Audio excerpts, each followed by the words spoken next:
মালিক ইবনে দিনার রাহমাতুল্লাহ আলাইহি মাঝিকে ডাক দিয়ে বলতেছে, মাঝি রে, আমি যে তোমারে ভাড়া দিব কোনো অর্থ করি পয়সা করি আমার কাছে নাই।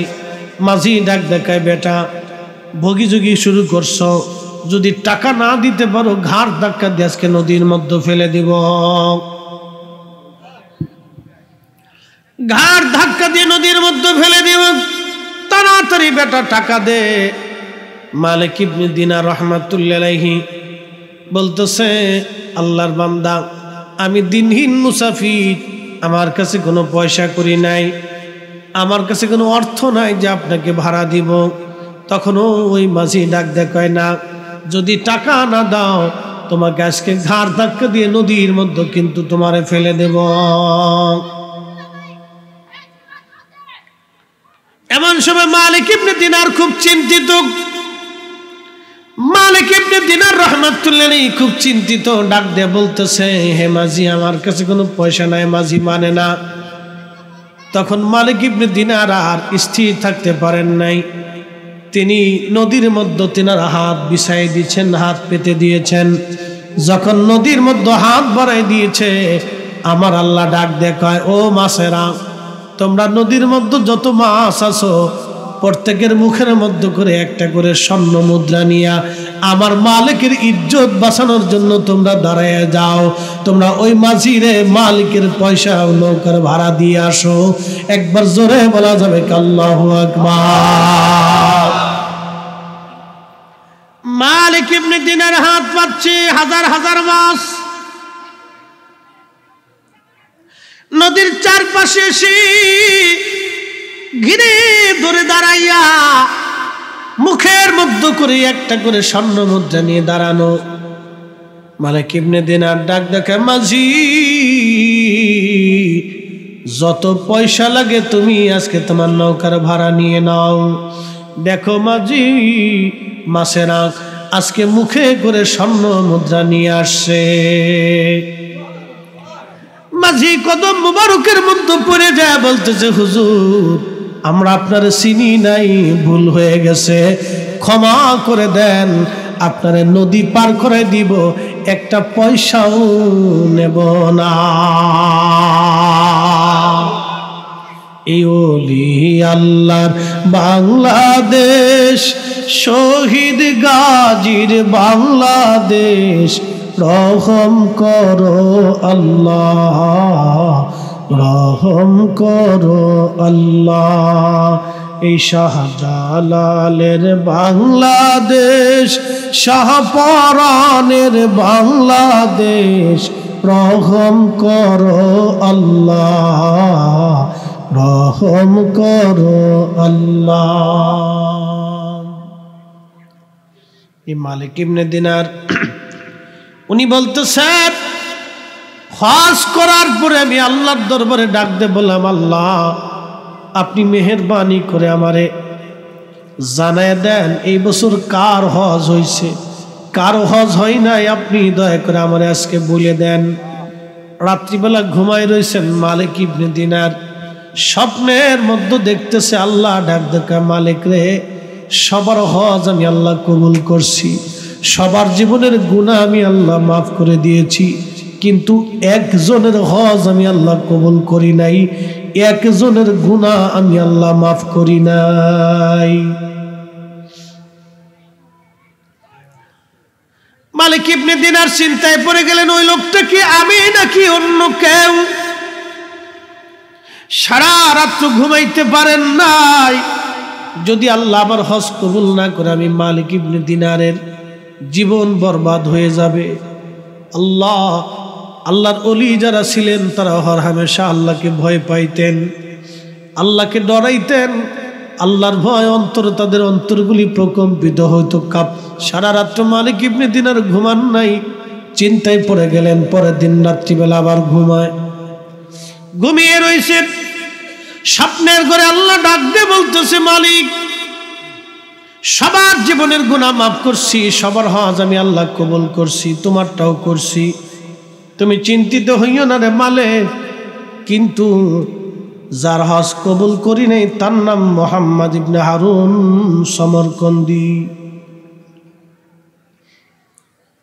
মালিক ইবনে দিনার চিন্তায় পড়ে গেলেন, এই লোকটা কি, যার হজ হলো না, যার দোয়া কবুল হলো না, কারণটা কি? সকালবেলা ফজরের নামাজ পড়লেন মক্কায় হেরেমে। নামাজ শেষ করার পরে মক্কাবাসীদেরকে ডাক দেখো, হো মক্কার লোকেরা, তোমরা বলো মুহাম্মদ ইবনে হারুন সমরকন্দি নামে তোমরা কাউরে চিনো কিনা? মক্কার লোকেরা ডাক দেখে, মালিক ইবনে দিনার ইরাকি, মুহাম্মদ ইবনে হারুন সমরকন্দির আমরা চিনি। এই লোকটা আজকে 40 বছর ধরে ওই মাকামে ইব্রাহিমে সারা রাত্র ভরে ভরে নামাজ পড়ে। চিন্তা করতে পারছে, 40 বছর ধরে মাকাম ইব্রাহিমে নামাজ পড়ে, তার হজ কবুল হলো না, তার জীবনের গুনাহ মাফ হইল না। মালিক ইবনে দিনার খুব পেরেশান হয়ে গেল। বলো কি, 40 বছর ধরে সে মাকাম ইব্রাহিমে ইবাদত করে? বলে হা। আর আমল কি তার বলা? লোকেরা ডাক দিয়ে বলতেছে, হুজুর 40 বছর ধরে সে রোজা রাখে, হারাম টাইম সময় ব্যতীত। আল্লাহর নির্দিষ্ট 5টা দিন হারাম, এই হারাম দিন ব্যতীত কোনো সময় সে রোজা কাজা করে না, ভাঙ্গে না। সারাদিন রোজা রাখে, সারাদিন জিকিরে ফিকিরে ইবাদতে কাটা। 40 বছর ধরে সে মাকামে ইব্রাহিমে আছে। মালিক ইবনে দিনার আরো চিন্তায় পড়ে গেলেন, বলো কি, এত বড় দামি ইবাদত করনেওয়ালা বান্দার গুনাহ মাফ হইল না, এই লোকটাকে ঠিকানা কি আমার জানার দরকার, বাড়ি কোথায় আমার বোঝার দরকার আছে। লোকেরা, এই লোকটার ঠিকানা কোথায় বলতে পারবা কি? লোকেরা বলল, হুজুর মক্কার বিরান ভূমিতে একটা গাছ আছে, এই গাছের নিচে সে সারাদিন দাঁড়ায় দাঁড়ায় ছায়ায় নামাজ পড়ে, ওইখানে গেলে আপনি তারে পাবেন। সে একেবারে নির্জন নিবৃত্তে আল্লাহর ইবাদতে কাটায়, 40 বছর এইভাবে তার জীবন কেটে গেছে।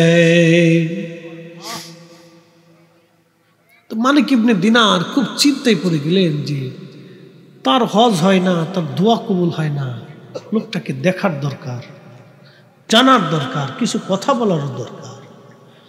তো খুঁজতে খুঁজতে ওইখানে গেছে। যাওয়ার পরে দেখতেছে গাছের নিচে একজন বান্দা খুব ধীর স্থির ভাবে নামাজ পড়ে, খুব ধীর স্থির ভাবে নামাজ পড়ে। তার ডান হাত কাটা, তার হাতটা নাই, ডান হাত কাটা, হাত নাই, কিন্তু ধীর স্থির ভাবে নামাজ পড়তেছে। মালিক ইবনে দিনার সালাম দিলেন, আসসালামু আলাইকুম ওয়া রাহমাতুল্লাহি ওয়া বারাকাতুহু। সালাম শেষ হয়ে যাওয়ার পরে উনি বসে গেলেন। নামাজ শেষ হয়ে যাওয়ার পরে মুহাম্মদ ইবনে হারুন সমরকন্দি তিনি নামাজ শেষ হয়ে যাওয়ার পরে জিজ্ঞেস করলেন, আল্লাহর বান্দা আপনার নাম কি, ঠিকানা কি, পরিচয় কি? বলে আমার নাম মালিক ইবনে দিনার আল ইরাকি। বলতেছে, হুজুর আমি নাম শুনছি আপনার, আপনি ইরাকের অনেক বড় জাহিদ, অনেক বড় আবিদ, অনেক বড় আল্লাহওয়ালা। এই মিসকিনের কাছে কি জন্য আসছেন? বলে আল্লাহর বান্দারে তোমার একটা দুঃখের সংবাদ দেওয়ার জন্য আসছি। বলে হুজুর বলেন। আজকে আমি স্বপ্ন দেখলাম 2 রাত, সবার হজ কবুল হইল, তোমারটা হইল না। সবার জীবনের গুনাহ মাফ হইল, তোমার জীবনের গুনাহ মাফ হইল না। লোকটা চোখের পানি ছেড়ে দিয়ে কাঁদার বলে, হুজুর শুধু আপনি না, 40 বছর ধরে 40 জন আবদাল এসে আমার সংবাদ দিয়ে গেছে, সবার হজ হয়, আমার হজ হয় না। সবার দোয়া কবুল হয়, কিন্তু আমার দোয়া কবুল হয় না। সবার জীবনের গুনাহ মাফ হয়, কিন্তু আমার জীবনের গুনাহ মাফ হয় না। লোকটা অঝোর ধারা কাঁদতেছে, পেরেশান হয়ে গেছে। বলে হুজুর 40 জন আবদাল 40 বছরে সে আমার সংবাদ দিয়ে গেছে, আপনি 40তম আজকে সংবাদ দিয়ে গেলেন। মালিক ইবনে দিনার বলতেছে, আল্লাহর বান্দা তোমার জীবনের ভুলটা কি, তুমি বলবা, কি অপরাধ করছো তুমি? বলতেছে, হুজুর আমার জীবনের একটা মহা অন্যায় আমি করে ফেলছিলাম।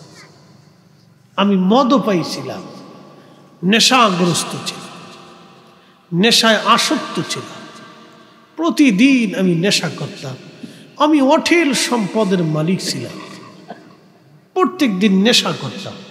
শাবানের শেষ রাত নেশা করে বাড়ি ফিরে আসছি। মা উনুনে রান্না করতেছিল, চুলা চুলা। ও দেশের চুলাগুলি তো অনেক বড় বড়, ওরা তো বড় বড় রুটি খায়। Uzbekistan, Afghanistan, Kazakhstan, Turkmenistan, Azerbaijan, Kyrgyzstan, এই অঞ্চল, পাকিস্তান, ইরান, তাদের রুটিগুলি আরবি বড় বড় রুটি হয়। তো চুলাও বড় বড়। ওই উনুনের পাশে মা রান্না করতেছে। মা এসে আমাকে হাতটা ধরে বলল, বেটা, শাবানের শেষ রাত, মাহে রমজান আসবি, মাহে রমজান আসবে। বেটারে, কত সন্তানরা রোজার জন্য প্রস্তুতি নেয়, তুই কিনা আমার ছেলে মদ পান করে আসছিস। তোর মতো ছেলে থাকার চাইতে না থাকাই ভালো। কতজনের সন্তান মরে যায়, তুই কি মরতে পারিস না? তো মা বকাঝকা করতেছে। হুজুর, আমি নেশাগ্রস্ত ছিলাম, ওই অবস্থায় আমার মেজাজ খারাপ হয়ে গেল। আমি ওই অবস্থায় মাকে আঘাত করে বসলাম। হুজুর, মার শরীরে ঘুষি মেরে বসলাম, আঘাত করতে লাগলাম, মারতে লাগলাম মাকে। লোকটা কেঁদে দিয়ে বলল, হুজুর, মা আমার উপর আরো চড়াও হলেন। মা যখন বেশি চড়াও হয়ে গেল, আমি আরো মায়ের উপরে চড়াও হয়ে গেলাম। শয়তান আমাকে পেয়ে বসলো। হুজুর, আমি আমার মাকে জাপটে ধরে নি, উনুনে চুলার আগুনে, আগুনের মধ্যে মাকে ফেলে দিলাম। হুজুর, আমার স্ত্রী আমাকে ধাক্কাইয়া ঘরের মধ্যে নিয়ে ঘরের দরজা মেরে দিলেন, তালা মেরে দিলেন।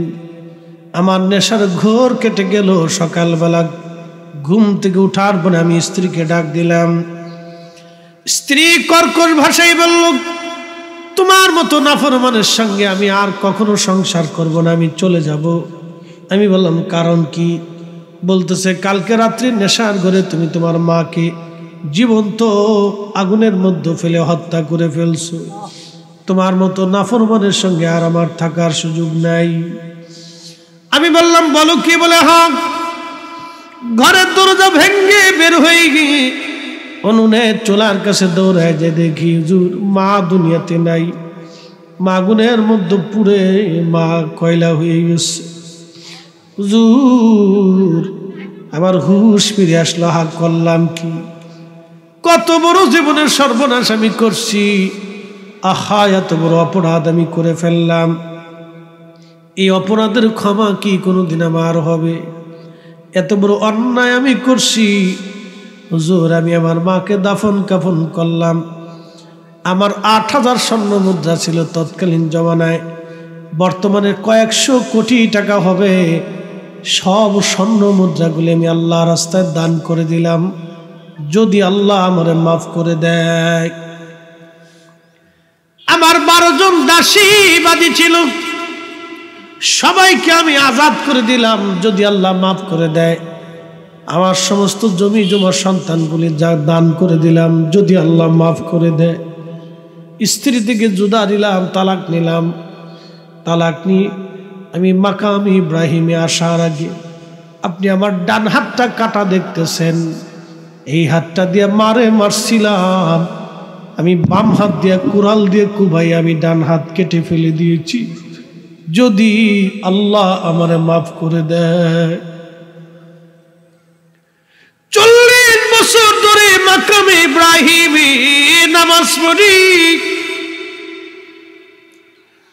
40 বছর ধরে ইবাদত করি, 40 বছর ধরে দিনে রোজা রাখি, 40 বার হজ করেছি, 40 বছর ধরে উমরা করেছি। খোদার ঘর ধরে, আল্লাহর ঘরের গিলাফ ধরে আমি কান্দি। 40 বছরেও আমার ক্ষমা হয় নাই, 40 বছরও আমার হজ হয় নাই, 40 বছরও আমার ইবাদত হয় নাই। 40 জন আব্দাল এসে আমার সংবাদ দিয়ে গেছে আমার হজ হয় না, আমার দোয়া কবুল হয় না। 40 বছর ধরে আল্লাহর কাছে মাফ চাই, আল্লাহ আমারে মাফ করে না।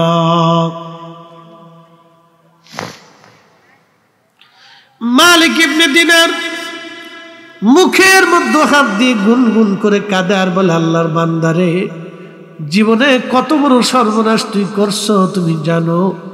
এত বড় অপরাধের কি ক্ষমা কখনো হয়? এত বড় অন্যের ক্ষমা কি কখনো হয় নাকি রে? কে তোকে ক্ষমা করবে বল? এত বড় অন্যের ক্ষমা কি করে হবে? মালিক ইবনে দিনার চলে গেলেন মক্কার মুসাফির খানাতে, তিনি বিশ্রামে আছেন, রাত্রিবেলা ঘুমান।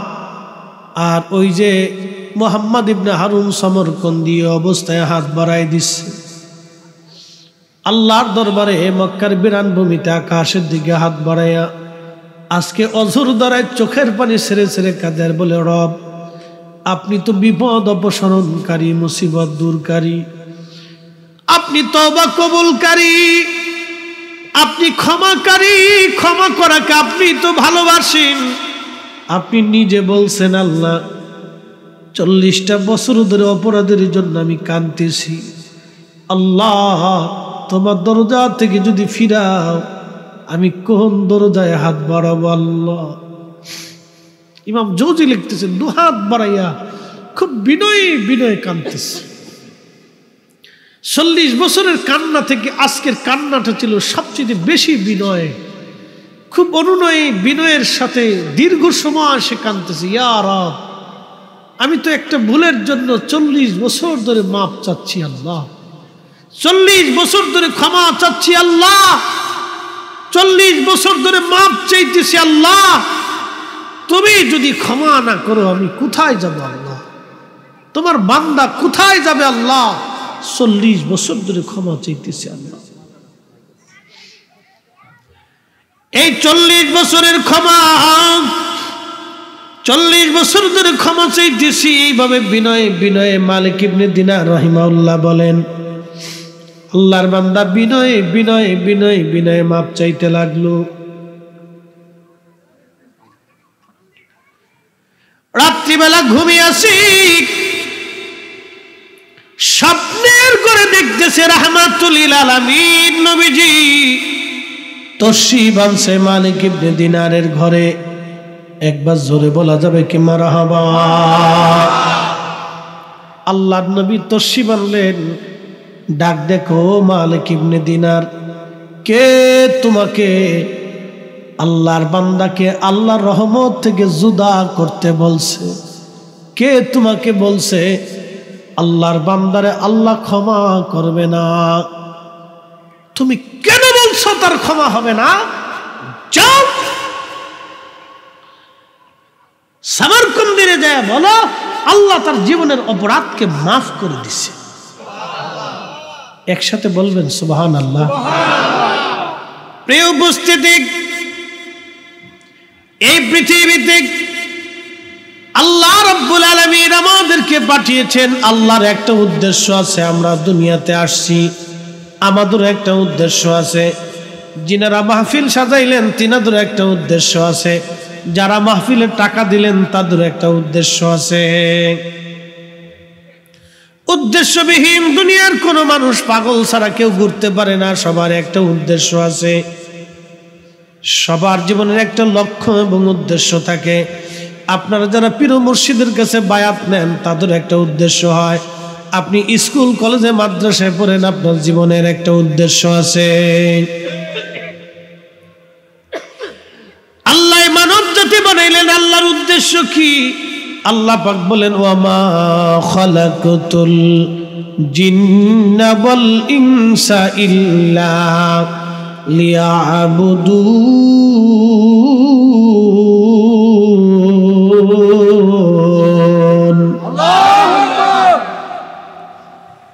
আল্লাহ ডাক দিয়ে বলেন, রে বান্দা, মানুষ মানুষ আর জিন দুইটা জাতিকে আমি আল্লাহ বানাইছি আমি আল্লাহর গোলামি করার জন্য, ইবাদত করার জন্য। এই মানব জাতির আগে পৃথিবীতে বহু জিন জাতি ছিল। জিন জাতির আদি পিতার নাম তারান্নুস। আল্লাহর কোরআন বলল ওয়া খালাকাল জান্না মিন মারিজিম মিন নার। এই যে অনেকে জিন ছুটায় না, জিন ছাড়াইনি অনেকে, এটাও একটা বিদ্যা। যদি আইসা আমার কাছে বলেন যে ফরিদ সাহেব হুজুর আপনি তো বিরাট বক্তা, জিন ছাড়াই দেন, তো আমি জিন ছাড়াইতে গেলে আমার পিটুনি খাওয়া লাগবে, এটা একটা বিদ্যা। এখানে একটা বিদ্যা কাজ করে। এখানকার একটা নিয়মতান্ত্রিকতা আছে। যারা জিন ছাড়ানো কবিরাজ তারা যেখানে সেখানে যাইতে পারে না, যা তা খাইতে পারে না, যা তা বলতে পারে না, তাদের একটা আমল আছে, এটাও একটা বিদ্যা। তাহলে যারা জিন ছাড়া তাদের একটা বিদ্যা, যারা জিন ধরে তাদের একটা বিদ্যা। একসাথে বলবেন না আল্লাহু আকবার। কিন্তু একটা কথা মনে রাখবেন, পৃথিবীর সব ওলিদের কাছে জিনেরা দুর্বল।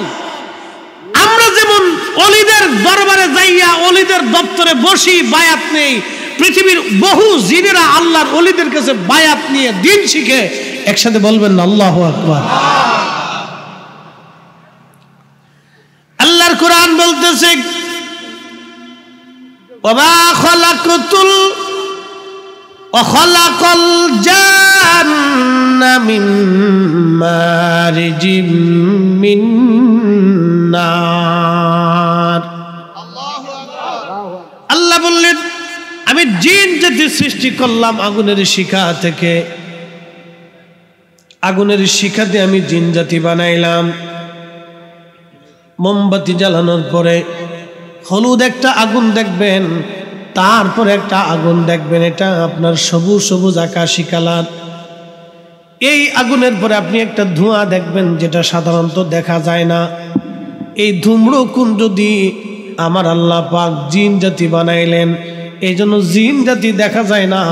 আপনারা শুধু মনে করতেছেন আপনারা ওয়াজ শোনেন না। জিনেরা ওয়াজ শোনে কোন গাছের উপরে বসে, কোন মসজিদের উপরে বসে, কোন নদীর মাঝে বসে। জিন জাতিরা আমাদের ওয়াজ শুনতেছে, তারা আমাদের ওয়াজ শুনে কাঁদে, তারা আমাদের ওয়াজ শুনে, তারা আমাদের সাথে জিকির করে, তারা আমাদের সাথে মিলাদ করে, তারা আমাদের সাথে দোয়া করে। একবার জোরে বলা যাবে কি মারহাবা। আপনারা শুধু ভাববেন না যে আপনারা আছেন, জিনেরাও আছে। প্রত্যেক ওলির দরবারে, প্রত্যেক ওলি, আমি কারো বাদ দিলাম না। অনেক নজদিফদ্দিরা শুধু আমরারে মেনশন করে। প্রত্যেক ওলির দরবারে জিনেরা আল্লাহর ওলির বারগাহে বৈশা ফুয়ুজুত হাসিল করে।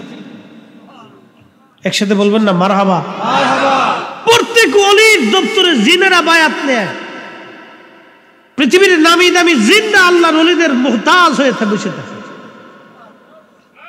কিন্তু জিনদের ভিতরে কোনো খাজা বাবা নাই। আজকে বুঝাইতেছি। প্রিয় উপস্থিতি আমার, তো খুব মনোযোগ দিয়ে এই জিন জাতিদেরকে আল্লাহ রাব্বুল আলামিন তৈরি করলেন আগুনের শিখা দিয়ে। তারাও আল্লাহর ইবাদতে মশগুল হয়, তারাও দোয়া করে, তারাও কান্নাকাটি করে। এই জন্য আল্লাহর কোরআনে সূরা জিন নামক একটা সূরা জিন আছে। জিনদের আলোচনাও ব্যাপক আছে। অনেক ইমামরা জিনদের আলোচনা ব্যাপকভাবে এনেছেন। এই জিন জাতির আদি পিতার নাম তারান্নুস। জীবনে হায়াত পেয়েছিল ৬০,০০০ বছর। আল্লাহু আকবার। জিনদের লম্বা লম্বা হায়াত হয়। কোন জিন ৪,০০০ বছর, কোন জিন ৫,০০০ বছর, কোন জিন ৬,০০০ বছর, কোন জিন ১০,০০০ বছর পর্যন্ত তারা বেঁচে থাকে। কিন্তু মানুষের হায়াত আল্লাহ কম দিয়েছেন, কারণ এর পিছনে কারণ আছে। এই জিনদের মধ্যে কোনো খাজা বাবা আজমিরি নাই। জিনদের মধ্যে দেখবেন হুজুর গাউসে পাক মহিউদ্দিন আব্দুল কাদের জিলানী নাই। জিনদের মধ্যে হযরত বাহাউদ্দিন নকশবন্দ বুখারী নাই। জিনদের মধ্যে হযরত মুজাদ্দিদ আল ফিসানি সেরহিন্দি নাই। জিনদের ভিতরে আপনি ফরাজে কান্দের কুতুবুলের স্বাদ আপনি পাবেন না, খালি পান খায় আর গিরাম বুলে বুলে। এই বেডিরা এই বাড়িতে যাইয়া হে বাড়ি, হে বাড়িতে যায় হে বাড়ি, সকল ঘুরি ঘুরি বেড়া। এই বাড়ির দোষ ওই বাড়ির কাছে বলে, ওই বাড়ির কথা ওই বাড়ির কাছে বলে, এই বাড়ির কথা সেই বাড়ি দেয়া কয়। এগুলি হলো সকল খর বেডি, এগুলি হলো শয়তানের খালা। এই শয়তানি করে বেলায় গিরাম ভরিয়া, কথা কন না কেন, ঠিক কিনা? এই শয়তানের বেডি, এই বদমাশ বেডি। এই সমাজের ভিতরে অশান্তি সৃষ্টি করার জন্য এই মহিলাদের অগ্রণী ভূমিকা বেশি। এই মহিলা ঘুরতে ঘুরতে ঘুরতে ঘুরতে আব্দুল করিমের বাড়ি গেছে, বুঝাইতেছি। আব্দুল করিমের বাড়ি যাওয়ার পরে তো আব্দুল করিমের বাড়ি যখন গেছে, আব্দুল করিমের বাড়ি যাওয়ার পরে করিমের স্ত্রী বিয়ে করে নিয়ে আসছে, 1 মাস হলো। নতুন সংসারে মেয়েটা আসছে, অসুস্থ তো হতেই পারে। শাশুড়ি মাটা খুব ভালো, শাশুড়ি মাটা খুব ভালো। শাশুড়ি বলল, মা রে তুমি অসুস্থ, তাহলে তুমি বিশ্রাম করো, আমি রান্না বান্না আজকে আমি সারি, তোমার চিন্তা করতে হবে না, আমি রান্না বান্না করতেছি। তো বৌমা বিশ্রাম করতেছে, শাশুড়ি রান্না বান্না করে। ওই মহিলা ঘুরতে ঘুরতে পান চাবাইতে চাবাইতে, বুঝছেন না, ছাগলের মতো পান চাবাইতে চাবাইতে কোনা দিয়ে ঢুকছে। ঢুকে কয়, করিমের মা কি করো? কয় রান্না করতেছি। কয় করিমের বউকে? অসুস্থ, বিশ্রাম করতেছে। কম কি বেডির চিন্তা দেখেন, কম কি করিম রে বিয়ে করে আনছো তুমি রান্না করার লাগিয়া? এই মনে করেন যে ফার্ম মেরে দিচ্ছে, দিছে না ফার্ম? এই মনে করেন যে খুশাখুশি করতে করতে শেষ পর্যন্ত বেডিরে চেতাই দিচ্ছে। ওই মহিলা বুঝে নাই, মহিলারে চেতাই দিচ্ছে। এরকম কিছু সগলখোর মহিলা আছে যাদের কারণে বাংলাদেশের বহু সংসার নষ্ট হয়েছে। কি কথা কন না?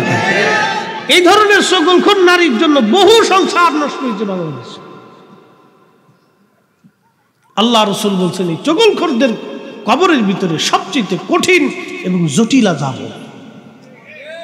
আল্লাহ চগলখোর নারী থেকে আমাদেরকে হেফাজত করুক, সকলে বলে না আমিন।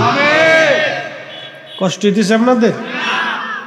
আজকে ঘরের ভিতরের ওয়াজ করলাম, অশান্তি কিভাবে বাঁধে এগুলি আজকে বললাম।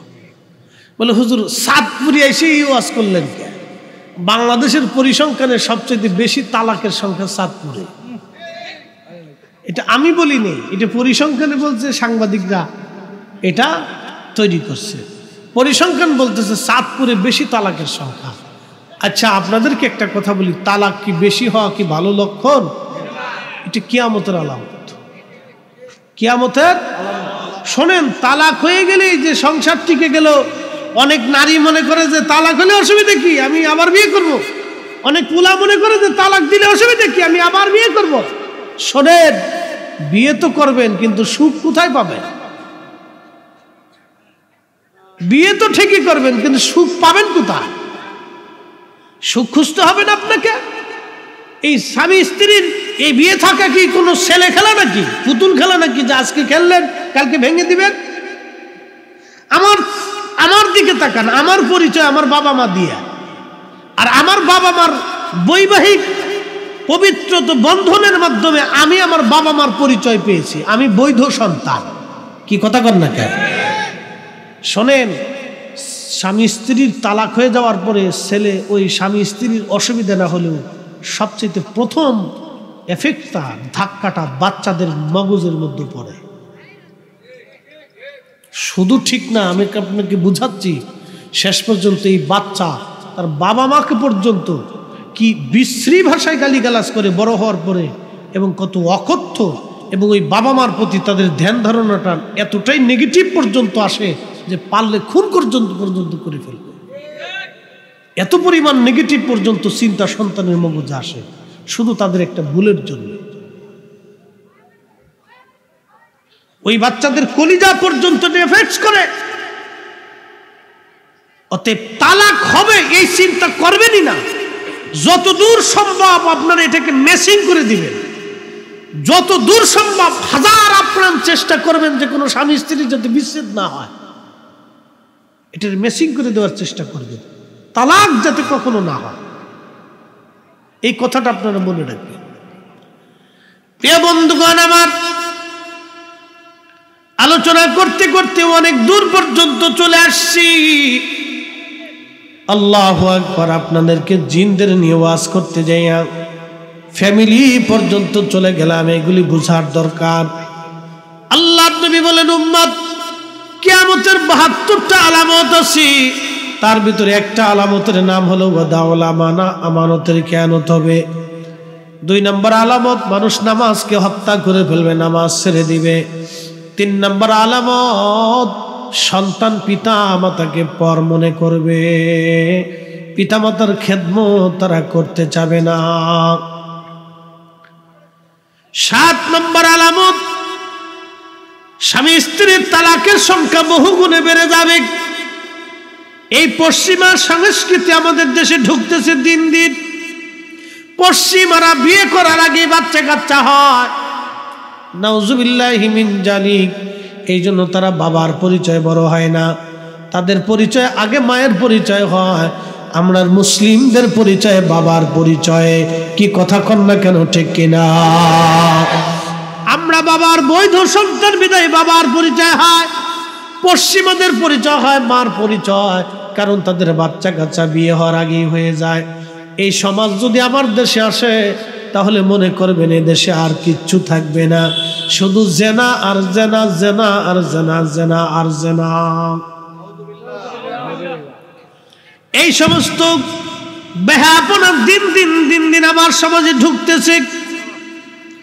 জেনা করাটা কি এই আমাদের সামাজিকভাবে ছেলে মেয়ের এই সমস্ত বিষয়টাকে আমাদের দেশের অনেকে কিছু মনেই করতেছে না। আজকে আল্লাহু আকবার, কত ভয়াবহ পরিণতি আমাদের সামনে অপেক্ষা করতেছে আপনি জানেন না। আল্লাহর গজব আসমান থেকে একটার পর একটা আসবে, নতুন নতুন রোগ আসবে। বাবাজি, মুসলমানদের মসজিদে এখনো আজান হয় বিদায় আল্লাহর আসমান থেকে বৃষ্টি হয়, মুসলমানদের জমিনে এখনো নামাজ হয় বিদায় আল্লাহর আকাশ থেকে এখনো বৃষ্টি হয়। যদি আজান বন্ধ হয়, নামাজ বন্ধ হয়ে যায়, আল্লাহর আকাশ থেকে বৃষ্টি আসা বন্ধ হয়ে যাবে। চাঁদপুরবাসী, মতলববাসী, মাইকের আওয়াজ বহু দূরে যায়, কথাগুলি খুব মনোযোগের সাথে শুনে যাবেন আপনারা, বুঝে যাবেন আপনারা শিক্ষণীয় কথা। এই যে অদাউল আমানা, আমানতের খেয়ানত বাড়বে, নামাজ কমে যাবে, মসজিদ থাকবে কিন্তু মুসল্লি পাওয়া যাবে না, বেনামাজি নামাজি বেনামাজি ভরে যাবে সারা দেশে।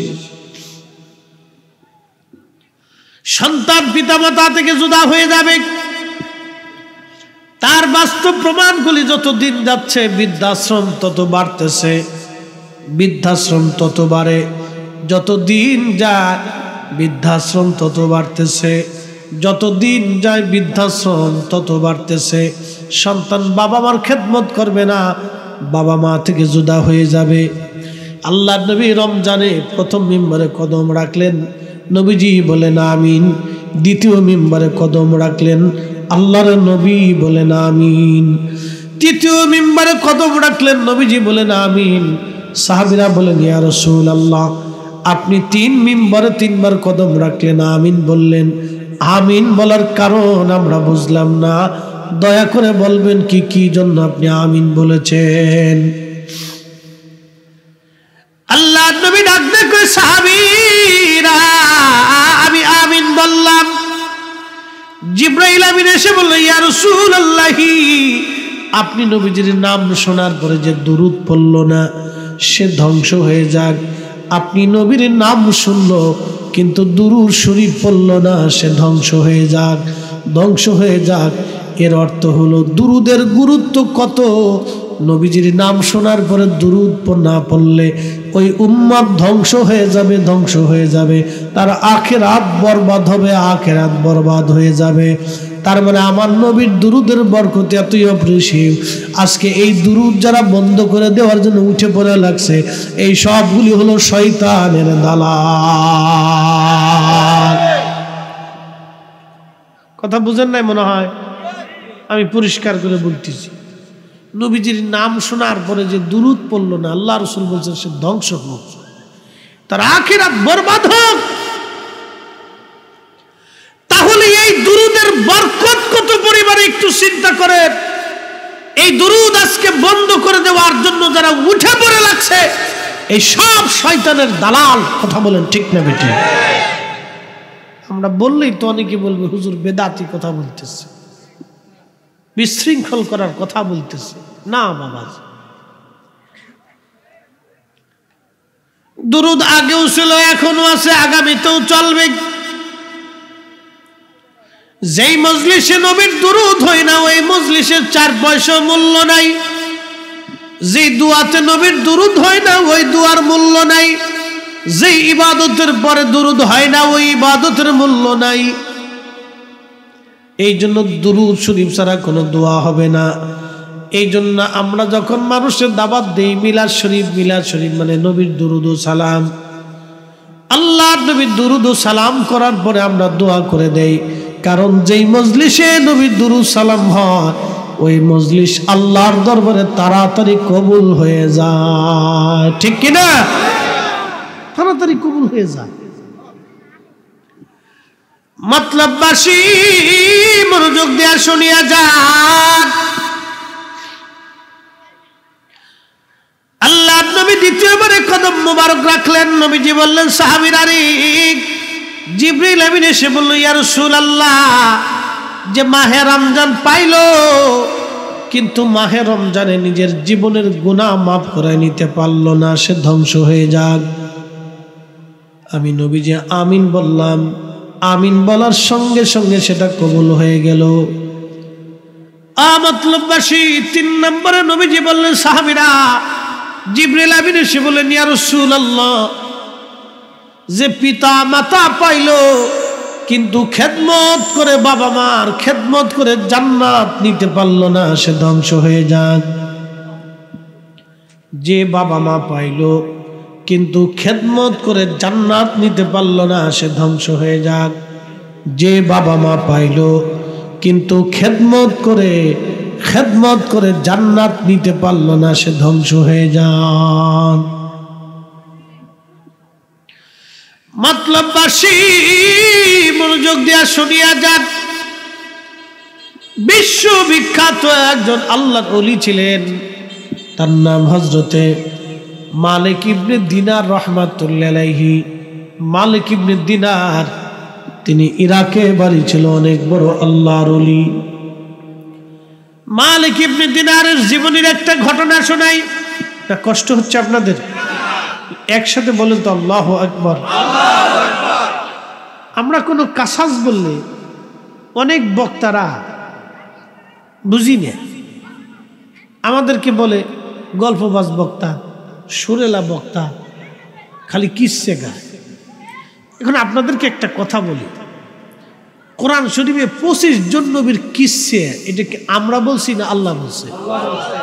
তাহলে সর্বপ্রথম কিচ্ছা বলছে কি? কিচ্ছা মানে কাসাস, কাসাস মানে ঘটনা। ঘটনা বলছে কি আগে? আল্লাহ বলছে না? এই ঘটনাগুলো সাজাইছে কি? আল্লাহ না? ওলি আল্লাহদের ঘটনা কি আমরা বানাই? তো এটা কার, কে কে? এই ওলি আল্লাহদের জীবনী তো এটা আল্লাহ কর্তৃক নির্বাচিত। কি কথা কন না? ঠিক কিনা? তো তাদের শিক্ষণীয় ঘটনা আমরা বললে আমরা হয়ে যাই গল্পবাজ, সুরেলা। সুর কি আমরা দিছি না আল্লাহ দিছে? আচ্ছা, নামাজের সময় আমি দাঁড়াইলাম, আমরা আজকে ইমাম সাহেব হুজুরের পিছনে নামাজ পড়লাম, আপনাদের মসজিদে এশার নামাজ। আল্লাহ ওনাকে খুব সুন্দর একটা সুর দিছে, উনি খুব সুন্দর লাহানে কোরআন তেলাওয়াত করছে, আমার কাছে খুব মজা লাগছে। এখন উনি যদি তেলাওয়াত করতেন, আলহামদুলিল্লাহি রাব্বিল আলামিন আর রহমানির রহিম মালিক, তাহলে কেমন হইতো? এখন আমি যদি ওয়াজ করতাম, আপনারা শুনে যান, কথাগুলি মনোযোগ দিয়া শুনে রাখবেন, কি অবস্থা কন? দাউদ আলাইহিস সালামরে আল্লাহ সুর দিছে, সুরের মুজিজা দিছিলেন। খালি সুর না, সুর সংক্রান্ত মুজিজা দিয়েছিলেন, মুজিজা। ইমাম ইবনে কাসির আল বেদার মধ্যে লিখছেন 70 সুরে উনি জবুর শরীফ তেলাওয়াত করতেন 70 সুরের মোহনায়। আল্লাহু আকবার, 70 সুরে তেলাওয়াত করতেন। 70 সুরে যখন উনি তেলাওয়াত করতেন, ঘন্টার পর ঘন্টা, ঘন্টার পর ঘন্টা, পাখিরা তেলাওয়াত শুনে হার্ট স্ট্রোক করত, তাদের হৃদপিণ্ড স্ট্রোক করত। জীবনে কোনোদিন দেখছেন গরু স্ট্রোক করে? এখন দেখেন, আগের গরু স্ট্রোক করত। অহংকার গরুরে খাওয়ায় হলো ভেজাল, এত পরিমাণে ভেজাল দিয়েছে যে গরু স্ট্রোক করে, মুরগি স্ট্রোক করে, ছাগল স্ট্রোক করে দিচ্ছে, মহিষী স্ট্রোক করে। কি জ্বালা, কত দুনিয়ার কঠিন পরিস্থিতিতে আছি। যেই গরু স্ট্রোক করে মরে যায়, ওই গরুর গোশত খালি আমাদের স্ট্রোক হয়। বুঝতে পারছেন? আমাদের এই খাবারের ভিতরে এত পরিমাণে ভেজাল ঢুকছে যে গরু পর্যন্ত মরে যায়। তাহলে এবার বুঝেন, জীবনে আমরা কোনোদিন দেখিনি যে গরু স্ট্রোক করে মরে যায়, ঘোড়া স্ট্রোক করে মরে, জীবনে কোনোদিন দেখিনি। এখন গরু স্ট্রোক করে মরে। তার মানে কি পরিমাণে ভেজাল খাবার ওরে খাওয়াইছে, স্ট্রোক করে মরে যেতেছে।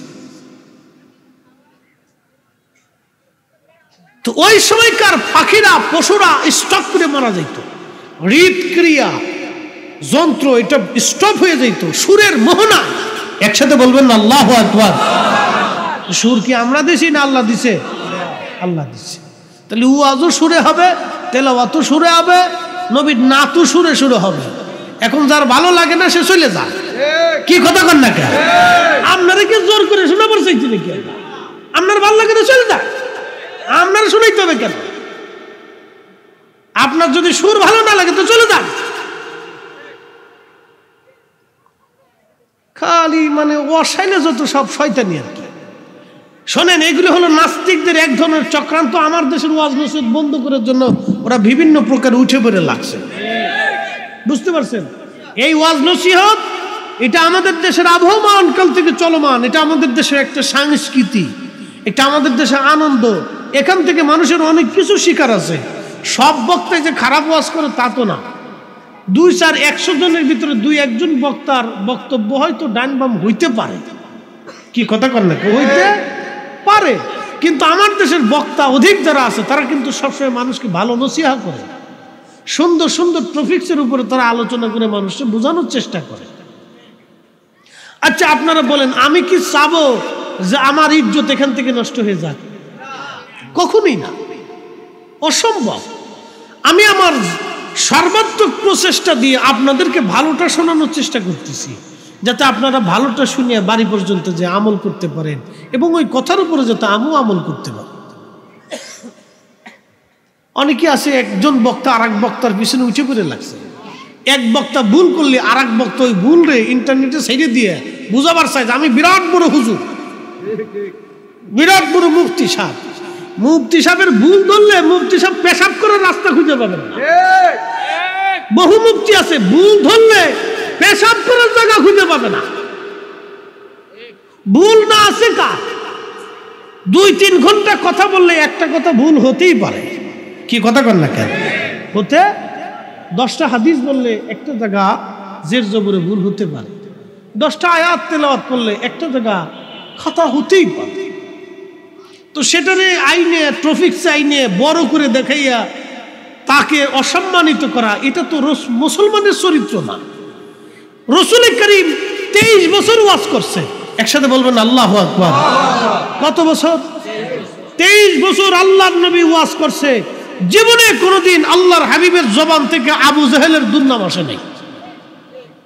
এখানে তো অনেক উলামা ইকরাম আছেন। আল্লাহ রসুলের চরিত্রে আবু জাহেল, আবু লাহাব, উতবা, শাইবা, মুগিরা, এই যে তারপরে আপনার মুনাফিক সর্দার আব্দুল্লাহ ইবনে উবাই, এরা রাসূল করিমকে এত কষ্ট দিছে, খাইতে দেয় নাই, থাকতে দেয় নাই, ঘুমাইতে দেয় নাই, অত্যাচার করছে, নামাজ পড়তে দেয় নাই, মসজিদ বানাইতে দেয় নাই, রক্ত ঝরিয়েছে, আঘাত করেছে, দাঁত ভেঙেছে। নবীর অপরাধ কি ছিল? আল্লাহর নবীর অপরাধ ছিল এক আল্লাহর দাওয়াত দিয়েছে। রাসূলের অপরাধ ছিল নারীরা কখনো পণ্য সামগ্রী হতে পারে না। নবী নারীদেরকে মুক্তি দিয়েছিলেন, দাসদেরকে মুক্তি দিয়েছিলেন। দাসের অধিকার, গরিবের অধিকার, শ্রমিকের অধিকার, এতিমের অধিকার, নারীর অধিকার নবী ফিরাই দেওয়ার পরে মক্কার কাফের কুফফারদের আর ভালো লাগলো না যে না, মুহাম্মদ তো আমাদের সর্বনাশ করে ফেলতেছে, আমাদের সবকিছু খোয়াই ফেলতেছে। আজকে যারা নাস্তিকতাবাদে বিশ্বাসী, ওরা আমরা আলেম সমাজ দেখতে পারে না। কারণ কি জানেন? ওরা চায় নারীদেরকে ঘর থেকে বের করে ওরা ভোগের পণ্য বানাইতে, আর আমরা মুসলমানরা চাই আমাদের মায়েরা ঘরের ভিতরে থাকে, তারা ইজ্জতের সাথে বাঁচুক। কথা কন ঠিক কিনা বেটে?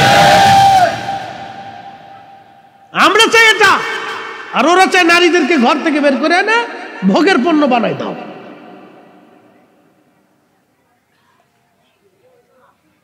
প্রিয় উপস্থিতি, রাসূল করিম এত বছর ওয়াজ করছে, জীবনে একটা বারও কোনো কাফের সম্পর্কে নবী বাজে মন্তব্য করেন নাই।